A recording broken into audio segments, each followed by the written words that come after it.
Et maintenant, l'actualité de l'Amérique latine. Le mardi 21 octobre 2025, les grandes banques américaines, dont JP Morgan Chase, Bank of America et Goldman Sachs, ont indiqué leur réticence à accorder un prêt de 20 milliards de dollars à l'Argentine sans garantie suffisante.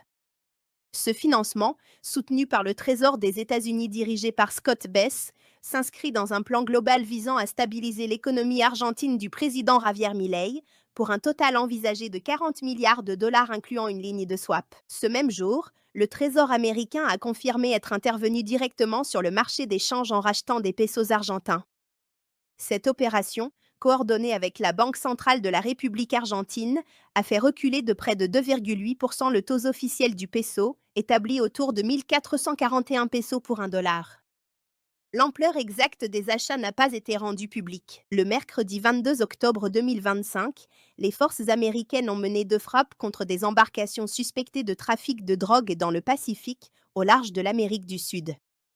Le Pentagone a fait état d'au moins 5 morts, portant à 8 le nombre total d'opérations menées dans cette zone depuis le début de la campagne antidrogue. Le jeudi 23 octobre 2025, le gouvernement cubain a annoncé l'arrestation de Zidong Zam, alias Broder Wang, ressortissant chinois recherché par le Mexique et les États-Unis pour trafic de fentanyl.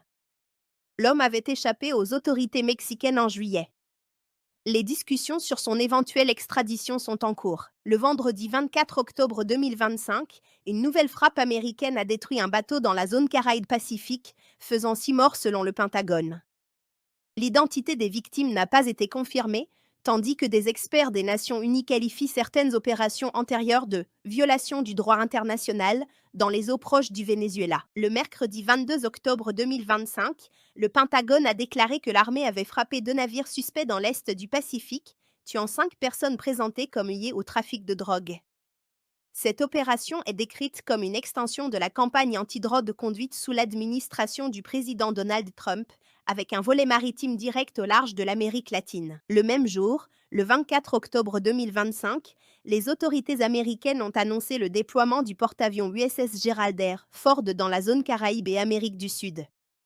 Washington présente ce déploiement comme un renforcement contre les réseaux de narcotrafic et les organisations criminelles transnationales, y compris près du Venezuela. Enfin, le dimanche 26 octobre 2025, le président vénézuélien Nicolás Maduro a accusé les États-Unis de fabriquer une guerre contre lui en réaction au déploiement du porte-avions américain dans la région et aux frappes américaines visant des navires présumés liés au trafic de drogue.